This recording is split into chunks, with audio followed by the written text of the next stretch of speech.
Hey guys, Fourfinger here, and I wanted to make one final build guide for early access, because at this point I think I've tried everything I wanted to try so far, so only thing that's left to talk about is Frozen Locus. Now this is a really interesting ability, and it's probably one of the best scaling abilities in the game, if not the best one, because the way you usually scale gem levels on other skills, if it's a spell, you are mostly scaling just the flat damage on the ability itself, and if it's an attack ability, you are scaling the base damage multiplier, which is effectively taking this number and then multiplying your weapon damage, right? But there are a few abilities that do not use weapon damage and instead have their own flat, and they're also scaling the base damage multiplier. One of those is Frozen Locus, and this one is the best scaling one from what I've seen. And the reason why this is so good, if you look at level 20, you are looking at only like 89 to 134 base damage, and then you have only 8.17 multiplier, which is not much. But if you do manage to get up to level 40 with all of the gear I'll explain later, you are looking at exponential damage increase around this part. And you are getting to like really high flat amount on the base, and then you have a really decent multiplier on top of it. So if you look on average, so we take bottom and top part, we divide it by 2 to get the average hit, and then we multiply it by the base damage multiplier, and we are looking at the average hit around 113k, right? Now, if you compare this to something like Hammer of the Gods, which on level 40 has almost 12k, which you might be like, okay, that's way more, but you're forgetting that weapons are only, they have limits to how far they can go, and the best one I could find on the trade right now is in this area. You could get a little bit more if you corrupted it, but this is like a mirror stuff. I imagine most of the people won't be using even something close to this, because you need +7 and really good stuff so you can reach the level 40 on the Hammer of the Gods. But let's say we take the best one, just for the sake of argument. You are looking at the average hit, which is just a little bit more over Frozen Locus, but there's two important factors. Factor number one, Hammer of the Gods has 24 seconds cooldown. You can spam Frozen Locus all you want, it has no cooldown. It has bigger attack speed, even though it's not that important when it comes to those like high level abilities, because they also have high mana cost, so you don't want too much attack speed, right?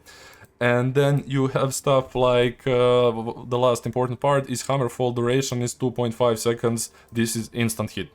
So, reason for those things is why I think Frozen Locus is just crazy scaling damage on its own, and once we go through the video I'll explain how we scale it further. So when it comes to gear, let's get the weapons out of the way first. You are mostly looking for a +7 to melee skills and then increased elemental damage with attacks. Once you get 2 of those, you want to try to corrupt them so you can have 3 open sockets for these soul cores. And that's pretty much it. None of the other stats are too important, because you do not benefit from any local modifiers because it does not use weapon damage. So stuff like crit chance, crit damage multiplier, attack speed and any kind of flat damage will not help you in any way. So if you want to get like dexterity and intelligence on top of it, it's decent to have but not a requirement. So mostly just 2 of those. On a weapon switch, you just mostly want to run any normal monk weapon that you usually would. Like, you don't need extra skills, we are using it for a storm wave for mapping, and then heralds. Pretty much same like any other monk build I did so far, there's nothing too different about this one. Now, the second most important thing is the amulet, and you want to try to get +3 on the affixes and then +1 on the enchant/corruption. Getting +1 seems to have a lot lower weights than some of the other corrupts, at least from what I've been testing, so it's not really easy to come by, but it's really needed if you want to hit the level 40, which gives you a lot of damage. So this is the second, probably the most important item to get in the build, and then gloves, then the weapon. Weapon is the easiest one to get out of those 3. Now, for the gloves, you are also looking for +2 on the affixes and then +1 on the corruption. And with weapon being 7, this being 4, and this being 3, you get 14 skill gem levels. You get 21 from the corrupted gem, so that's 35. You get 1 from the cold mastery to 36. You have Prism of Belief that gets you to 39, and then you cap 40 with Endless Blizzard. Now, that's the most important stuff. After you have that taken care of, you just want to have at least 1 ring with mana and mana regen so you can sustain your Frozen Locus, because I'm using Frostwall mostly for mana regen and rage regen, and then I'm also using it as a something that so it doesn't move my character. So just using pots and this, I can spam level 40 ability with no problem almost.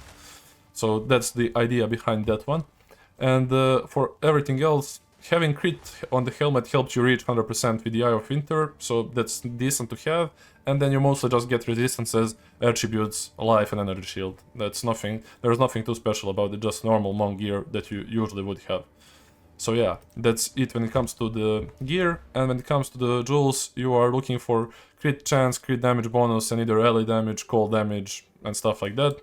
I have a Megalomaniac, mostly for Endless Blizzard, because I didn't want to path all the way to this. If you do not have this early on, you might have to, so because, like I said, getting to 40 is really, really important. Besides that, we have Prism of Belief, as we said before, to reach level 40, and all the other like jewel sockets are just crit chance, damage bonus, and either cold or ally. That's what we are mainly looking for. So yeah, that's pretty much it when it comes to gear, and let's go into skill tree.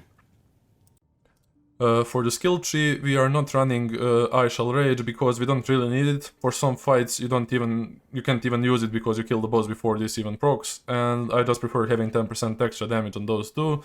We are running the usual spirit from the chest, and we always ignore elemental resistances because we are always critting. This is the usual monk stuff, I don't have to go too deep into this one. We are using weapon switch, so basically for mapping we are using quarterstaves nodes because this will be Stormwave does in fact use quarterstaves, as you can imagine, and we are also using those nodes for mapping because we're pretty much one-shotting everything in maps. This just guarantees if something is a little bit tankier we get like 100% increased damage and like 80 crit multi, and we also can be blinded, so really decent node to have for mapping. And then for the other thing, for like the bossing, we are running a little bit of extra attack damage on this side. We also have blind, which we pretty much don't even proc because bosses die too quickly. And then we're mostly investing into reduced mana cost. So we have mental toughness, we have conservative casting, and we have deep trance. This is just making sure that we can spam our Frozen Locus as much as we want. So everything else is kind of the usual monk tree, nothing too specific, besides picking all of the crit nodes, because like I said, we need a lot of crit damage multiplier, since we cannot get it on our weapon for bossing, it won't work. So that's pretty much it for the skill tree. You could potentially get the extra damage here as well, but because I was so tight on getting the 100% crit, I preferred keeping it on 100% than getting 98 and a little bit of extra damage. But if you invest a little bit more, you can get both, so keep that in mind. So yeah, that's the skill tree. Let's talk about the skill gem setup next. Okay, so let's go over our skill gem setup. Now, our main bossing ability, Frozen Locus, is supported by concentrated effect. This is 40% more damage, we don't care about AoE whatsoever. We have +1 to cold skills, which we used to get to 40, as we said before. Now, Primal Ornament, for some reason I thought it wouldn't work because it did not work on the Shattering Palm, but Shattering Palm is both requires quarterstaves or unarmed. This is just quarterstaves, and I guess the game just assumes it uses weapons damage, so it does work, which is nice. We also run Rising Tempest because almost on every boss I proc the Elemental Invocation, and this gives us 36% more ally damage, which is really nice. This procs all 3 elements, Cold, Lightning and Fire, which is really decent. And because, as we said before, this has like 1k base mana cost, we do reduce it a lot on the tree, but we need a little bit more reduction so we can spam it. We also have Font of Mana on our wall, and if we use mana pods, we can sustain the spamming of this ability on level 40, which is really decent. Now, Stormwave, this is our clearing ability. As you can see, as soon as we use it, it drops down the levels because it switches the weapons. We are running Heft, a little bit more extra damage. We are also running Longshot. This is the further away the enemies are, more damage, of course. Super critical with ambush, because right now I even have, I think, over needed crit. Yeah, I have 53% crit. I could even drop some and still be at 50, and this would double it to a 100%. So we are always fully critting on full HP mobs. And Inner Raid, because every time you kill stuff you get 35% extra lightning damage, so all of those are really good to have. Frostfall, this is a really useful ability for us because it serves multiple purposes. First of all, we are using it to generate rage, which gives us almost 30% more damage on our Frozen Locus. It gives us Font of Mana, which helps us sustain it.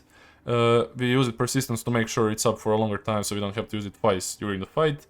And we are using Fortress, so it, just feels better to have something to push on. You can even spawn it around yourself, in a boss fight, and then just keep using it here, and you'll be fine. So that's the idea behind the Frostfall. We are not using it for Trample Toes, as I said, we are not using any broken uniques. This is fully the damage from the Frozen Locus itself. Now, this is some tech that I've been using since day one. It's not best for all of the builds, but if you want to get some really decent damage increase, I run Eye of the Winter, which of course gives you 10% base crit. We run Voltaic Mark, which first, then we run Ball Lightning, then we run Lightning Orb. So how does this work?